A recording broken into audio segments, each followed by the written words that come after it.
The morning sun lay warm and golden across the Handley farm that late summer Saturday in 1962, and half of Custer County had come to see what the auction would bring. Cars and pickups nosed up along the fence line in the tall dry grass, and men in seed caps stood in loose knots near the hay wagon, chewing and passing judgment on everything that came out of the old barn. It was the kind of gathering that came only when a farm was breaking up, when a lifetime of tools and furniture had to be spread on the trampled lawn and handed off to the highest bidder, and the whole county turned out as much for the spectacle as for the buying. Colonel Tibbets ran the sale as he ran every sale worth going to for 40 miles around. He was a tall man in shirt sleeves and red suspenders, his voice a booming, rolling thing that could carry across a full section of ground, and he had the auctioneer's easy way of coaxing one more dollar out of a tight fist. All morning he had worked through the small things, the churns and harnesses, the crocks and cream cans, and the crowd had thinned and drifted. And then it came time for the strong box. It took 4 men and a good deal of grunting to wheel it out of the shadowed mouth of the barn on a heavy hand truck, and even the loafers by the hay wagon fell quiet to watch it come. It was a monstrous thing, a cast-iron depot strongbox taller than any man there, black with age and blistered all over with rust the color of dried blood. Its door was a slab of iron thick as a Bible was long, and across the face of it ran the embossed crest of some long-dead railroad. A wheel and a wing and a scroll of lettering no one could read anymore. There was a great iron handle and a keyhole plate gone orange with corrosion, and the whole seam of the door was welded shut. Not by any smith's torch, but by time itself.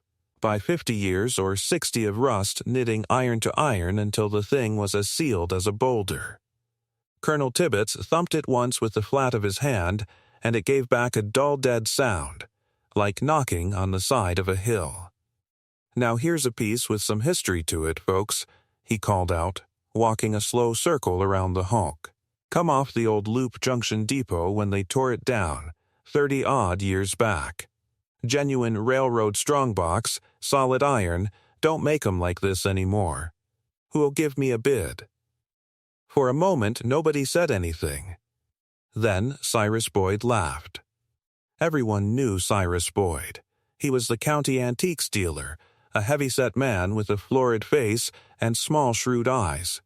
Done up that morning in a checked sport coat too warm for the weather and a bolo tie with a chunk of polished agate at the throat. He had been buying up the good pieces all morning at prices that made the sellers wince. He came forward now and slapped the flank of the great iron box with a proprietary sort of contempt. "History," he said, loud enough to carry. And he grinned around at the crowd so they'd know to grin with him. "Colonel, that ain't history. That's 3/4 of a ton of scrap iron with a door nobody's opened since Coolidge was in office. Rusted, shut solid. You'd need a stick of dynamite and a week of Sundays just to see what's inside, and I'll tell you what's inside. Nothing. These old depot safes. They emptied 'em out when they pulled the stations. What you got here is a coffin made out of stove metal, and it'll cost more to haul off than the iron'll fetch at the junkyard." That got the laugh he wanted, a broad ripple of it running through the crowd. Somebody near the hay wagon called out that maybe they ought to bury the colonel in it, and the laughter came again, louder. Colonel Tibbets took it all in good humor, for it was good theater and good theater sold farms. "Well now, Cyrus, you may be right," he allowed. "But she's a handsome scrap coffin, you'll grant me that. Somebody give me $5 for the iron alone." Nothing, a safe you couldn't open, was a joke, and Cyrus Boyd had told the joke for them. A few began to drift back toward the tables and the coffee, and that was when Almost Riddle spoke up. He had been standing at the outer edge of the ring the whole while, a lean, weathered man in his late 50s in faded denim overalls gone soft and pale from 1,000 washings, his forearms brown and corded from the work of a railroad section hand, gray stubble along his jaw, and a quiet in his face that made a man easy to overlook. He worked the track for the same railroad, more or less, whose crest was worn smooth on that iron door, and maybe that was why he'd been looking at the strongbox all morning the way you look at something that belongs, in some crooked way, to your own kind. "I'll give you $60 for it," Almost said. He did not say it loud, but the ring had gone quiet enough that it carried, and heads turned. Colonel Tibbets blinked, and then a slow grin spread over his face. $60. "Well, I have got a bid, ladies and gentlemen. Do I hear 70? You'll hear nothing but crickets," Cyrus Boyd said, and he turned to stare at Almost with frank, astonished amusement. $60. "Riddle, are you out of your everlasting mind? That's 2 weeks' pay for you, walking that track. You could buy a good milk cow for $60. You could put a new roof on your henhouse, and you're going to spend it on a coffin you'll never pry the lid off of." He appealed to the crowd, spreading his thick hands. Somebody talk sense to him. The laughter came again, but it had a different edge now, an uneasy one, the kind that stings the man it lands on. And Amos Riddle stood there in his faded overalls with every eye on him, and he did not flush and he did not take his bid back. He just looked at the great black box a moment, and then at Colonel Tibbets, and he said, in that same unhurried voice, $60 is my bid. "Colonel, I'd be obliged if you'd take it." Something in the plain steadiness of it quieted the colonel's showmanship. $60 once, he called out, and his gavel hand came up. $60 twice. He waited the proper beat. No one moved. No one wanted the thing, they had only wanted to laugh at the man who did. "Sold," said Colonel Tibbets, and brought his hand down against his thigh with a crack. "Sold for $60 to Almost Riddle, and God be with you hauling it home." That drew the last laugh of the lot, and the crowd broke apart. Cyrus Boyd fell in beside Amos for a step, still grinning, and dropped his voice to something meant to sound friendly. "No hard feelings, Riddle, but you just threw $60 in the ditch, and half the county watched you do it. When you get that thing home, and can't budge the door, you send for me. I'll give you 4 bits for the scrap." He clapped Amos on the shoulder and went off chuckling toward the coffee table, well pleased with himself. Amos said nothing to his back. He stood looking up at the strongbox, at the worn crest and the rust-orange keyhole and the door welded shut by all those silent years, and if there was any doubt in him, it did not show. He laid one brown hand flat against the cold iron, the way a man lays a hand on the neck of a horse he means to gentle, and he stood there a while, thinking his own slow thoughts. It took the better part of 2 hours and the help of the Handley boy and a borrowed flatbed truck to get it loaded. They ran 2 thick planks up from the ground to the truck bed and worked the hand truck up the ramp inch by grinding inch, and more than once Almost thought the whole load would come sliding back down on top of them. But he was a patient man, and at last the great box stood on the truck bed, roped fast on every side, leaning against the cab like a black monument. He drove his strongbox home at 15 miles an hour down the washboard county roads, the springs flattened near solid under the weight. Word travels fast in farm country, faster than a slow truck full of iron, and by the time Almost turned in at his own gate, the story had got there ahead of him. Neighbors found reasons to be out by their mailboxes as he passed. From the Peterson place a man called out, "What it cost you, Amos, that iron coffin?" and laughed. Amos drove on at his steady 15 miles an hour and did not so much as turn his head. Della Riddle was waiting on the porch when he pulled up alongside the barn. She was a small round-faced woman with silver hair pinned up in a bun and a floral apron tied at her waist, and she had heard the talk too. Ida Peterson had made sure to telephone about it before dinner, all false concern and poorly hidden delight. She came down the porch steps, wiping her hands, and stood looking up at the monstrous thing roped to the truck bed with an expression caught somewhere between wonder and worry. "Oh, almost," she said softly. "It's even bigger than they said." "It is that," he agreed, and got down out of the cab and came to stand beside her. $60, she said. She did not say it unkindly. She was a loyal woman, and she had stood by this quiet man through 30 years and more. But $60 was $60, and the henhouse did need a roof, and the whole county was laughing. Cyrus Boyd's telling everyone you can't even open it, that it's empty, that it's just old iron. Cyrus Boyd don't know what's in it any more than I do, Almost said. He reached up and laid his hand flat against the cold iron flank again. Nobody does. That's the thing of it, Della. Nobody's looked. A depot safe like this, sealed up and forgotten, a railroad don't build a box this size and this heavy to keep nothing in it. They built it to hold something worth holding. He was quiet a moment. Might be empty. Might be Cyrus is right, and I've bought myself $60 of scrap and a lesson to go with it. But I aim to find out for myself, in my own time, before I let a man like that tell me what I've got. Della looked at him a long moment, at the plain sure calm of his weathered face, and something in her worry eased, because she had married this man precisely for the deep, unhurried steadiness of him, the refusal to be shamed out of his own patience.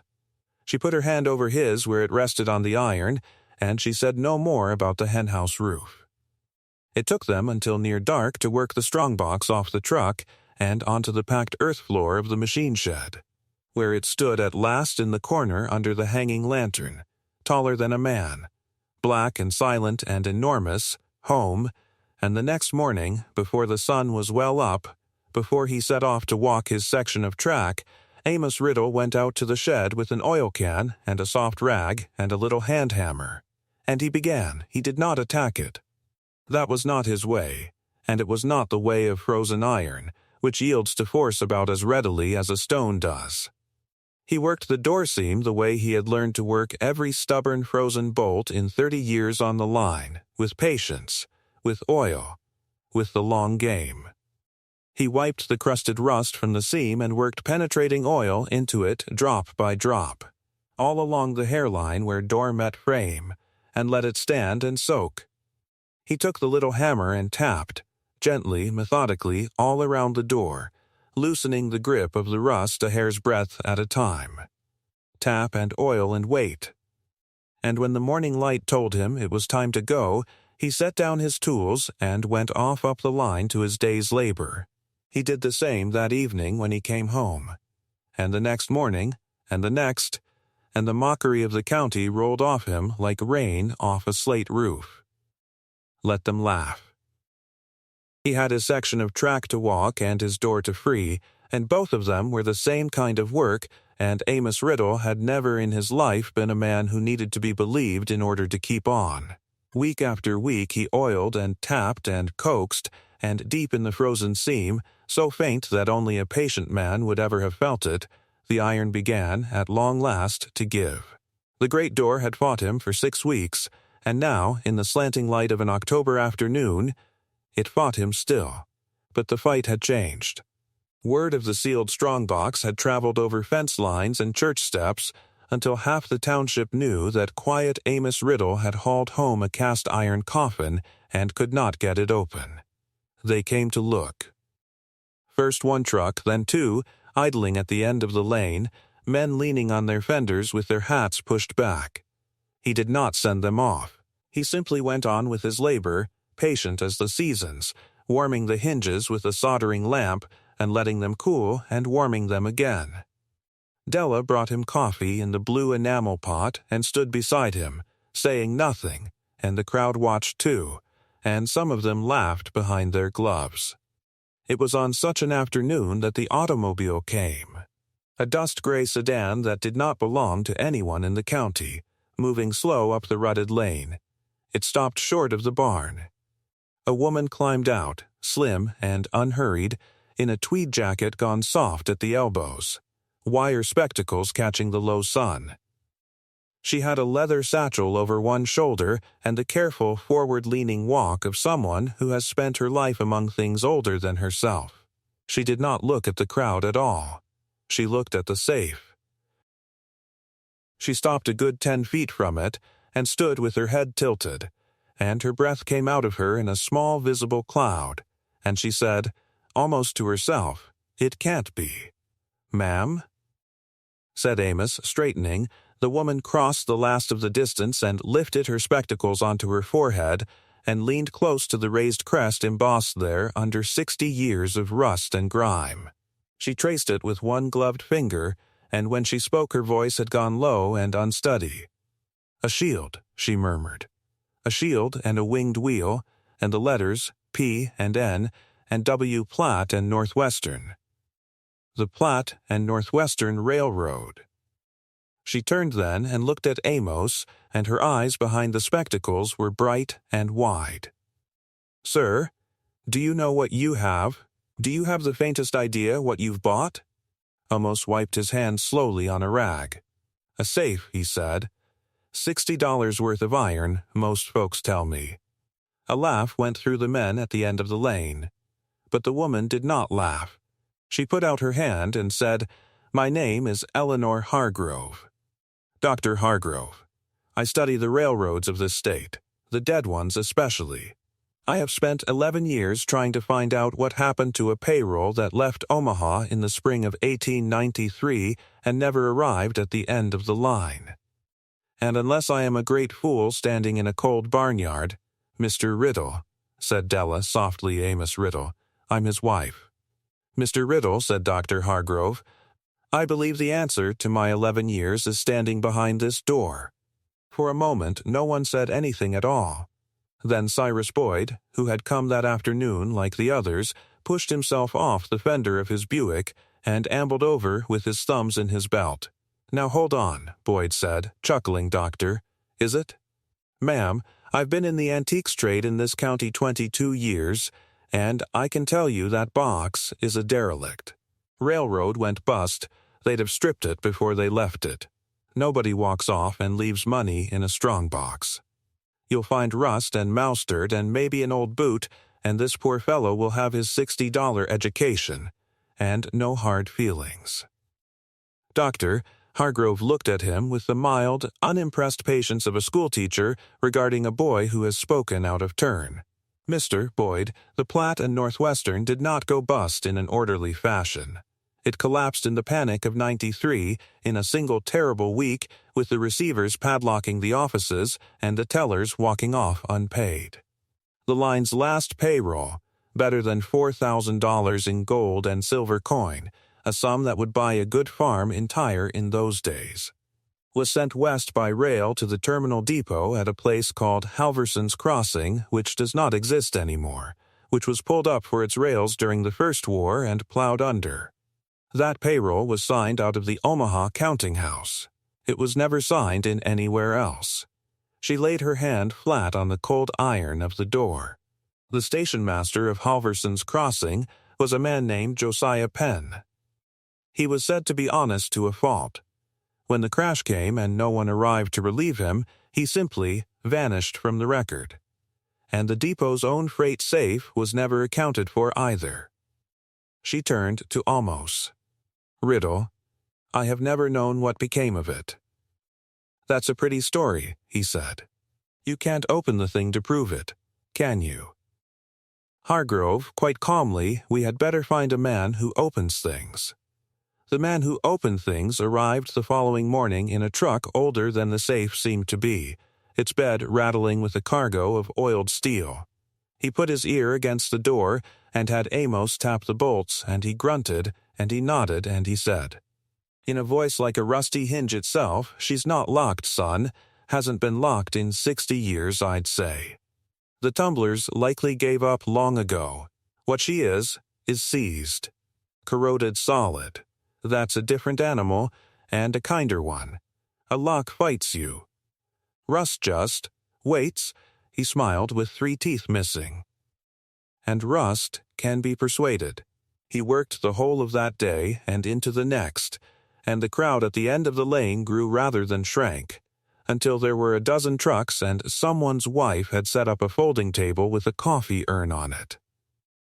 Kessler flushed the door seam with a solvent that stank the whole yard, and let it stand and flushed it again. He heated the great hinges with an acetylene torch turned low and quenched them and heated them, cracking the grip of the rust in its scale. He drove thin steel shims into the seam with a wooden mallet, a 1/16 of an inch at a time, tapping, always tapping, never forcing, because old iron that is forced will shatter like glass. Amos worked at his side the whole time, and the two quiet men understood one another without much speech. On the second afternoon, as the sun came slanting gold under the barn eave, Kessler set a long pry bar into the seam he had opened a hair's breadth, and he fitted a length of pipe over the end of it for leverage, and he looked at Amos and said, "This is her. Put your weight on it with me, slow, not a jerk. Just lean into the years." They leaned. The bar bent. Somewhere deep in the iron there came a sound. A low, grinding, protesting groan. The sound of something that has not moved since before any man present was born. The crowd went silent. Della's hand found her mouth. And then, with a shriek of tearing rust and a shudder that ran through the whole towering black body of the thing, the great door of the depot strongbox swung out 3 inches into the light, and stopped, and hung there open on its ruined hinges, breathing out at last the cold, dry, ancient air of 1893. For a moment nobody moved to it. It was Amos, in the end, who stepped forward.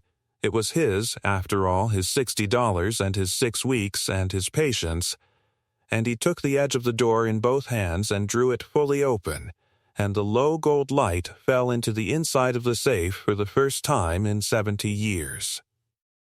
It did not glitter. That was the thing that struck them all afterward. Everyone had expected a pirate's chest, a blaze of gold. Instead, there was the sober, orderly interior of a working railroad strongbox, everything in its place, exactly as a careful and honest man had left it on the worst day of his life. On the upper shelf stood canvas payroll sacks, 4 of them, squat and heavy, their necks tied with waxed cord and sealed with lead crimps stamped with the winged wheel crest. Beside them lay flat bundles of documents wrapped in oiled paper and tied with faded red tape. The sealed railroad bonds. Dr. Hargrove would say, her voice shaking, negotiable bearer bonds of the Platte and Northwestern, issued and never redeemed.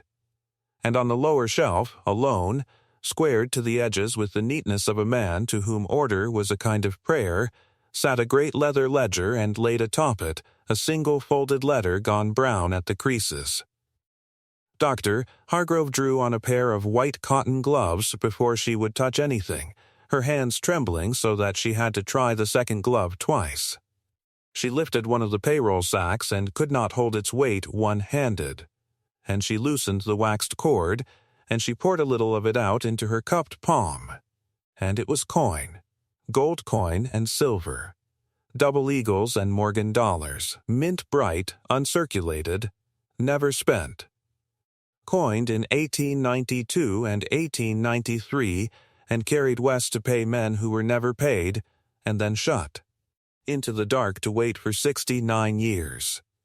She let it run back into the sack a piece at a time, and the small chime of it was the only sound in all that yard. Then she took up the ledger, and the folded letter, and she read the letter to herself first, and the crowd watched her face, and they saw her put her gloved hand over her mouth, and they saw her eyes fill and spill. "Read it," said Amos, quietly, aloud, if he would, "ma'am. Seems to me the man wrote it to be read." And so she read it. It was the last entry of Josiah Penn, station master of Halverson's Crossing, written in a fine, steady clerk's hand on the 14th of April, 1893.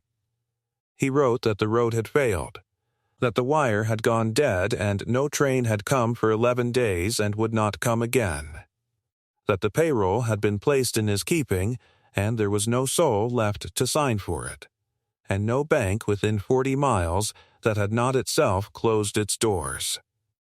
He wrote that he would not take what was not his, not a single coin of it, though his own wages were 3 months unpaid, and his larder was near empty. He had sealed the whole of it, the coin and the bonds and the ledger into the depot's freight safe. He had locked it and let the lock be.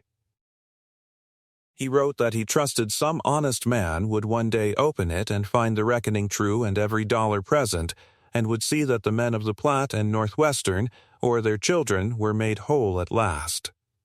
He asked pardon of God for leaving his post. He signed it in full, Josiah Penn, and under his name he had written a single line, "Kept faith." Book's balance. When Dr. Hargrove finished, there was not a dry eye at the folding table, and the men who had laughed at Amos 6 weeks running had taken off their hats without seeming to know they had done it. She closed the ledger with great gentleness. Every entry will balance. I would stake my life on it. He was an honest man alone at the end of the world, and he kept faith with men he would never meet. And he has waited 69 years for someone patient enough to hear him out. She looked at Amos then, and something passed over her face that was very close to reverence. He waited for you, Mr. Riddle. Anyone in a hurry would have taken a torch to that door and ruined everything inside.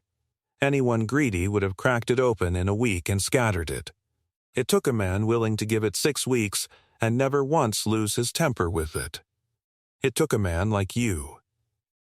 Amos Riddle stood with his hat in his hand and did not know, plainly, where to put his eyes. I only figured, he said at last, slowly, that a thing built that well was built to keep something. Didn't seem right to break it to find out. It was Cyrus Boyd who broke the silence, and for once in his life, he broke it quietly.